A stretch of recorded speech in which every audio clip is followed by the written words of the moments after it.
ফেসবুকে রিলসের ইনকাম কমিয়ে দিয়েছে। এইটা নিয়ে মানুষের দুশ্চিন্তার কোনো শেষ নাই। কিছু মানুষ ভাবতেছে যে আদৌ কি ফেসবুক আগের মতো ইনকামটা দিয়ে দিবে বা এখন যে ইনকামটা দিচ্ছে না সেটা কি পরবর্তী পেমেন্টের সাথে এড করে দিবে কিনা? সেই সাথে এই ভিডিওতে শেয়ার করব কিভাবে আপনার ইনকামটা আপনি আগের মতো ঠিক রাখতে পারবেন বা আগের চেয়ে ডাবল করতে পারবেন। কিছুক্ষণ আগে কাফি ভাইয়ের একটা স্ক্রিনশট দেখলাম যেখানে তার গত মাসের ইনকামও ছিল ৩৮ লাখ টাকা।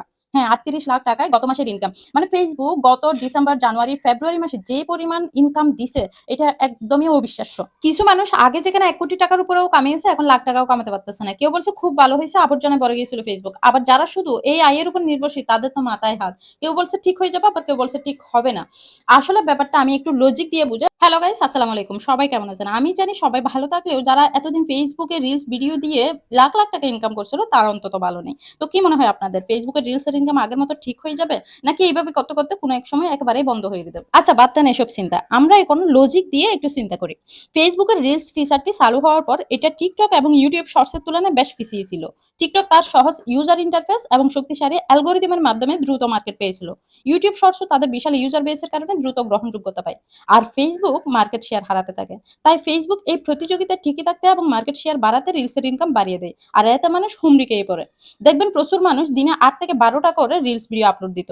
যা মন চায় তাই আপলোড দিত। এতে ফলোয়ার্সও বাড়তো আর ইনকামও বাড়তো। সবাই খুশি, ফেসবুকও খুশি। আপনি একটা জিনিস খেয়াল করবেন যখন কোনো ব্যবসা নতুন শুরু করা হয় তখন কিন্তু ব্যবসা প্রসারণের জন্য অনেক বেশি ডিসকাউন্ট দিতে হয় বা অনেক সময় ব্যবসাটা পরিচিতি পাওয়ানোর জন্য ফ্রিতে অনেকগুলো সার্ভিস দিতে হয়। ফেসবুকও কিন্তু সেম কাজটাই করছিল। ব্যবসার পিনেট্রেশনের জন্য এই ফ্রি প্রথা সবাই কম বেশি করে।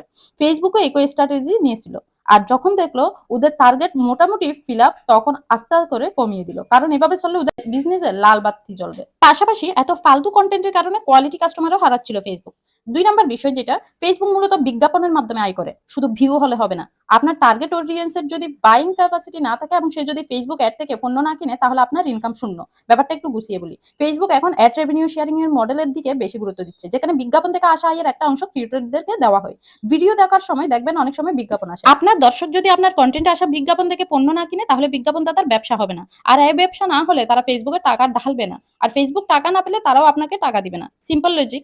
তো ৩ নাম্বার যে বিষয়টা সেটা হচ্ছে ফেসবুক এখন চায় ক্রিয়েটররা stars, subscription, brand sponsorship, instream ads ইত্যাদির মাধ্যমে ইনকাম করুক। সরাসরি ইনসেনটিভ কমিয়ে তারা এই সব নতুন আয় উৎসগুলোকে জনপ্রিয় করার চেষ্টা করছে।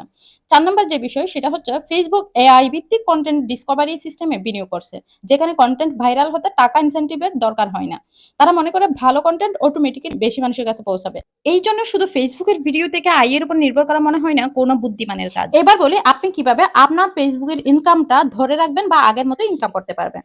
প্রথমে যেটা বলবো শুধুমাত্র ভিউজের পিছনে না দৌড়িয়ে ভালো মানের কন্টেন্ট বানানোর দিকে এবং নিজের পার্সোনাল ব্র্যান্ডিং এর দিকে নজর দেওয়া উচিত। তাহলে ভালো ব্র্যান্ড আপনার কাছে আসবে আর পাশাপাশি ফেসবুকও আপনার ইনকাম আস্তে আস্তে বাড়িয়ে দিবে। এরপরে ২ নম্বর বিষয় হচ্ছে ফেসবুক এখন লং ফর্ম কন্টেন্ট মানে ৩ মিনিট প্লাস এইরকম ভিডিও বেশি প্রমোট করছে। কারণ এতে বিজ্ঞাপন বসানো যায়। আর রিলস ভিডিওগুলো শর্ট ভিডিওগুলোতে খুব একটা বিজ্ঞাপন বসানো যায় না। আর ফার্স্টেই তো বলছিলাম বিজ্ঞাপন না বসালে বা বিজ্ঞাপন রান না হলে কিন্তু আপনার ভিডিও থেকে ইনকামও আসবে না। তাই বলে হাবিজাবি কন্টেন্ট বানালে কিন্তু ব্র্যান্ড সেই ভিডিওতে অ্যাড রান করবে না। এরপরে আরেকটা বিষয় হচ্ছে পার্সোনালিটির সাথে যায় এমন ব্র্যান্ডের সাথে কোলাবোরেশন করতে পারেন।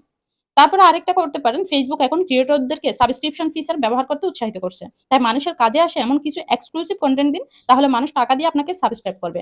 আপনি মানুষকে ভ্যালু দিন তারা আপনাকে মূল্য দিবে।